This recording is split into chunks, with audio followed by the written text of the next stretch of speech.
எல்லாமே இறைவன் பார்த்துக்கிடுவாங்கும் போது நம்ம செய்கிறதுக்கு ஒன்றுமே இல்லையா, நான் வெறுமனே இருக்கிறேன்ப்பா அப்படிங்கிற மாதிரி ஆயிடும். அப்போ உங்களுக்கு ஆணவம் முற்றிலும் உங்களிடமிருந்து. அனைவருக்கும் அன்பான வணக்கங்கள். பக்தியும் ஒழுக்கமும் மனிதனை வாழ்வில் உயர்த்தக்கூடிய ஒன்றாக இருக்கிறதா என்ற கேள்வியை கேட்டிருக்கிறேன். மனிதனுடைய வாழ்க்கையில் பக்தி, யோகம், ஞானம் போன்ற விஷயங்கள் அடிப்படையாக தேவையாக இருக்கிறது. எந்த மதத்தில் பிறந்தவராக இருந்தாலும் அவருக்கு பக்தி என்பது அடிப்படையில் தேவை. 16 வயசு வரை பக்தியில் ஒரு மனிதன் சரியான முறையில் வளர்த்தெடுக்கும் போது 16 வயசுக்கு மேல் சிந்தனை நன்கு வளர்ந்து சமுதாயத்தில் ஒரு புத்திசாலியாக, சமுதாயத்தினுடைய இயல்பு வாழ்க்கைக்கு எந்த விதமான குந்தகமும் இல்லாத ஒரு நபராக வெளிப்படலாம்.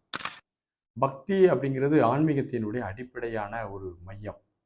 பக்தியினுடைய உச்சபட்சம் ஞானம், ஞானத்தினுடைய உச்சபட்சமான தன்மை பக்தி. பக்தியில் ஒருவன் முழுமை பெறும்போது ஞானத்தை வந்தடைகின்றான். ஞானத்தில் ஒருவர் தன் லயித்து இருக்கும்போது பக்தியினுடைய தன்மையாக மாறுகின்றான். ஒரு வகையான ஆணவம் இல்லாத தன்மை தான் பக்தி வலியுறுத்துகிறது. ஒவ்வொரு மனிதனுக்கும் ஏதோ ஒரு விதமாக நான் என்ற அந்த கர்வம், அகங்காரம் குடிகொண்டிருக்கின்றது. அது ரொம்ப நுட்பமாக உள்ள போய் ஆழமா இருக்கிறதுனால அந்த நுட்பமான தன்மை வெளியில பல்வேறு விதமா ரியாக்ட் பண்ண ஆரம்பிச்சிருது.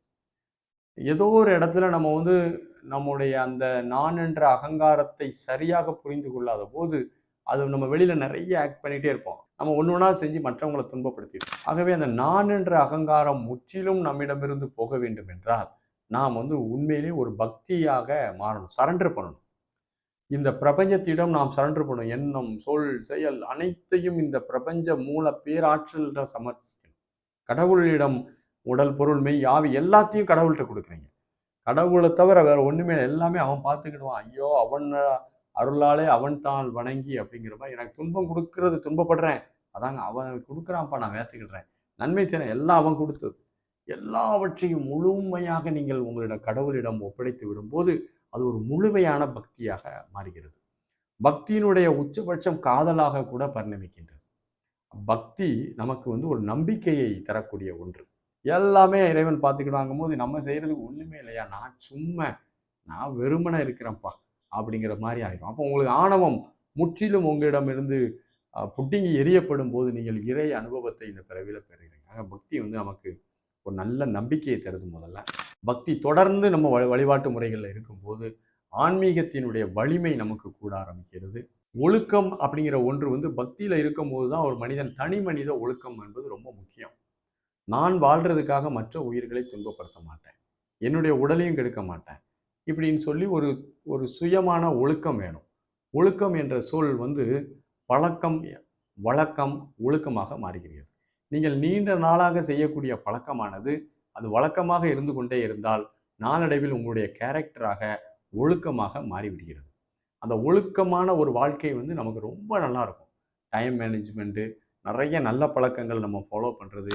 அப்போ அந்த பக்தியும் ஒழுக்கமும் ஒரு சேர ஒருத்தர்கிட்ட இருக்குதுன்னா அவனுடைய வாழ்க்கை அது அந்த ஆன்மீகத்துலேயும் ரொம்ப போகாமல் குடும்பத்துலேயும் ரொம்ப போகாமல் ஒரு பேலன்சிங் ஸ்டேட், ஆன்மீக சமநிலை என்ற ஒன்று அவனுக்கு இருக்கும். ஸோ அதே மாதிரி லைஃப்பில் பக்தியே இல்லாத ஒரு வாழ்க்கை ரொம்ப ட்ரையான ஒரு வாழ்க்கையாக மாறிடும். வெறுமன பக்தி மட்டுமே இருக்குது, அஞ்ஞானமாக இருக்கிறதும் நமக்கு ஆபத்தான ஒன்று.